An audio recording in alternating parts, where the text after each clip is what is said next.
narito na naman tayo para sa isang napaka-sweet at nakakakilig na love story nila Kalingap Edu at Ate Viancy. Tulad mo ay aking makilala. Sa pagpapatuloy ng ating love story ay kakaiba ang araw na ito.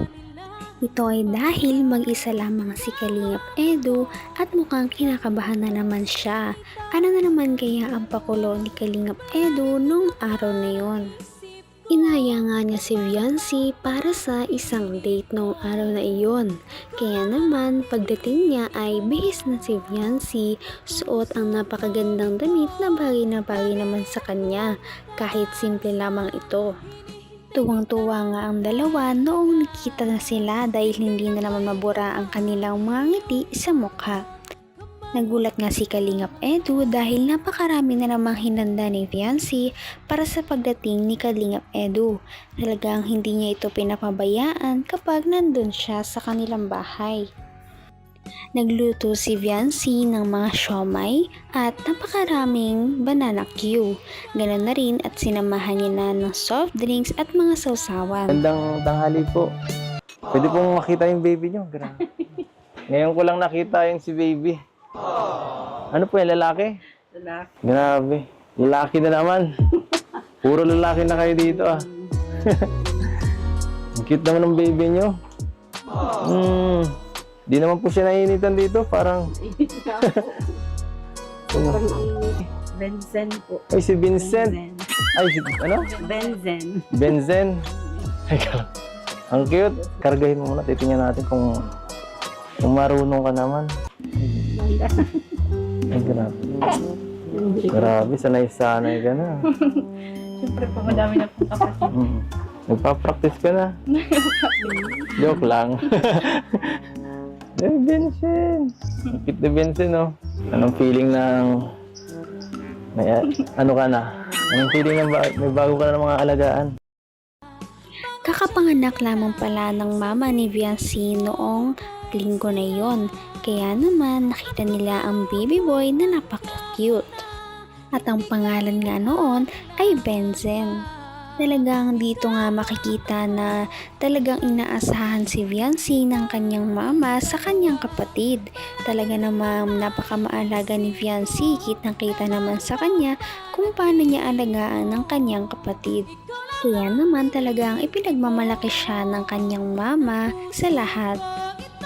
Humanga naman si Kalingap Edu kay Viancy dahil dito. Labas, may pupuntahan. Minsan hinahatid ta. At okay lang po ba yun? Oo naman. Para tsaka mas maganda yung may kasama siya. Hindi siya nag-iisa kasi hirap na rin ngayon ang panahon. Lalo na kilala na siya. Salamat po. Salamat po ngayon sa tiwala. Salamat po. Huwag po kayo mag-alala. Basta Huwag po kayo mag-alala. ingatan mo lang. Grabe. So, pasado na po ako, Nay. Narinig mo yun? Pasado na ako kay mama mo. Ano pa ang kulang natin dito? Ikaw na lang. Sumang-ayon ka. Joke lang. Hindi naman natin nirarush yun. Pagkatapos mag-usap ng mama ni Viancy at ni Kalingap Edu ay pinayagan na nga silang umalis, kaya naman napagpasyahan nila na ang niluto ni Viancy na merienda ay baunin na lamang nila para makain nilang lahat. Kaya naman pagkatapos nun ay agad-agad na silang lumabas at sumakay sa kotse ni Kalingap Edu para naman pumunta sa kanilang pupuntahan sa kanilang date.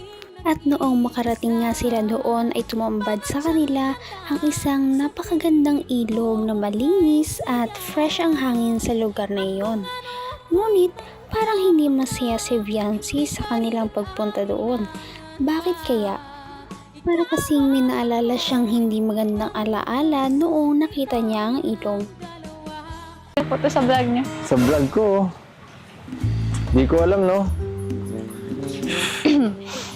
Sarap dito, ah. Napanood ko na po dito dati dun sa vlog ni Kuya Rab sa inyo. Vlog ni Rab sa akin. Tapos, Ano si yun? ano po ang kasama? Di ko alam, ah. Iba po kasama niyo. Kasama ko, wala akong naaalala, no? Wait! First time, parang napipilitan pa. Nagsiselos ka ba o ano?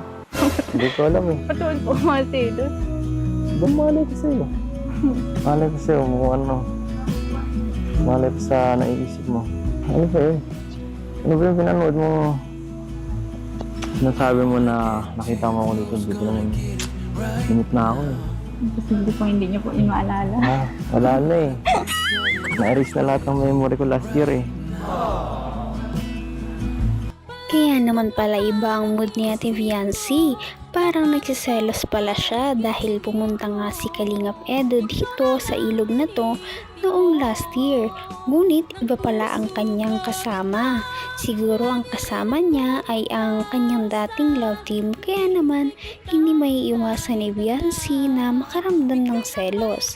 Ngunit kahit gaano niya to itago ay napapansin pa rin nito ni Kalingap Edo. Sinasabi nga ni Kalingap Edo na nakalimutan niya na ang lahat na ngayon last year, ngunit hindi naniniwala si Viancy sa kanyang mga sinasabi. Kaya naman, todo suyo ngayon si Kalingap Edo para lamang hindi na magalit sa kanya si Viancy. Halatang halata nga ang pagsiselos ni Viancy dahil ayaw niya talagang harapin si Kalingap Edo. Ngunit pinipilit siya ni Kalingap Edo na humarap at makipag-usap para man lang makapag-explain siya. Huwag mo nang tandaan yun. Kapalitan ka ng memory natin. Mas maganda. Mas masaya. Ganito ba ang gusto mo? Wala rin pansin hanggang sa date? Huwag ka nakakalikod dyan. Gusto naman po pala yung pagpunta niyo po dito na nakaraan. Alam mo, huwag mong isipin yung mga bagay na tapos na. Tinatanong ko man lang po. Isipin mo yung ngayon natin dito. Kumusta tayo ngayon? Yan. Masaya ka o ngayon hindi? Masaya ako. Alam mo yun? Kung sino-sino pang iniisip mong tapahinga. Eh, ikaw ang pahinga ko eh. Talagang bumabanat siya kay Viancy at pinipilit niyang pasayahin ang dalaga para naman makalimutan na nito ang sama ng loob dahil nga sa last year na nangyari. Nabanggit din ni Kalingap Edo na kung naaalala daw ba ni Viancy yung sinabi niya nung nakaraan ng 4th month sa rin nila na sinabi niya kay Viancy na gusto niya ang dalaga. Sinabi naman ni Viancy na hindi daw siya naniniwala kay Kalingap Edo dahil para lang daw yun sa content at video. Kaya naman hindi niya ito pinapaniwalaan. Kaya naman nagdesisyon si Kalingap Edo na Malaman mo, seryoso ako. Hindi ka naniniwala. Gusto mo, tumalon na ako.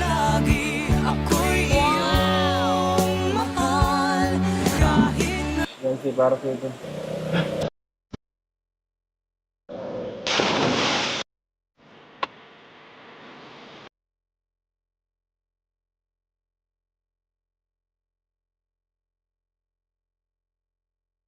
Wala na po ako. Huwag na po kayo baka umalis dyan. Wala ka na magagawa. Hindi na ako eh.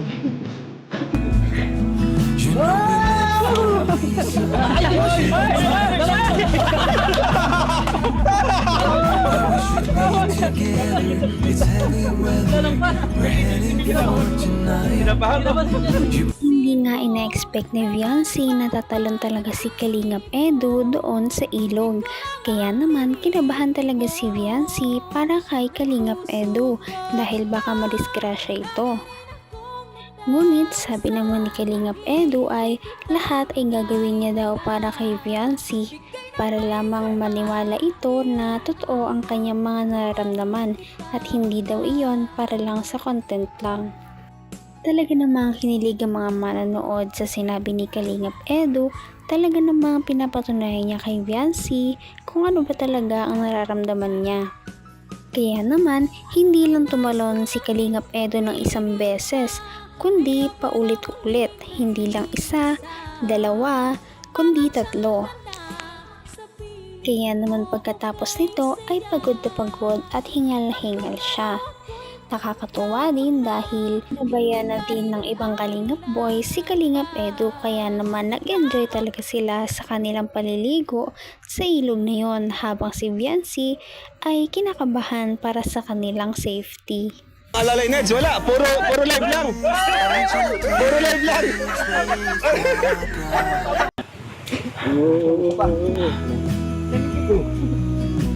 Wala mababa. No.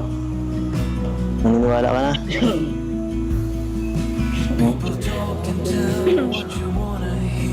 Dito ka tumingin.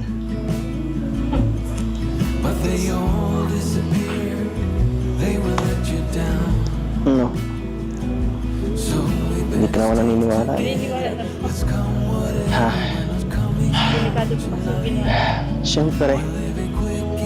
Pinalam ko lang sa'yo kung gaano kahit ano gagawin ko. Ano? Sa huli ay hindi na nga natiis ni Viancy na maniwala sa mga sinasabi ni Kalingap Edu dahil napatunayan naman ito ang sarili niya. Kaya naman hindi may iwasan na parang nagbago ang pakikitungo ni Viancy kay Kalingap Edu. May pa-holding hands pa nga sila nung huli. Hindi kumala si Viancy sa pagkakahawak ni Kalingap Edu ng kanyang kamay habang ito ay nag-e-explain. Kaya naman kinilig talaga ang mga viewers sa ginawa nila. Pagkatapos ang nakakapagod na araw ay napagpasyahan na rin nilang umuwi. Nairis na yung ibang memories. Napalitan ng maganda. Ng bago. At mas tunay.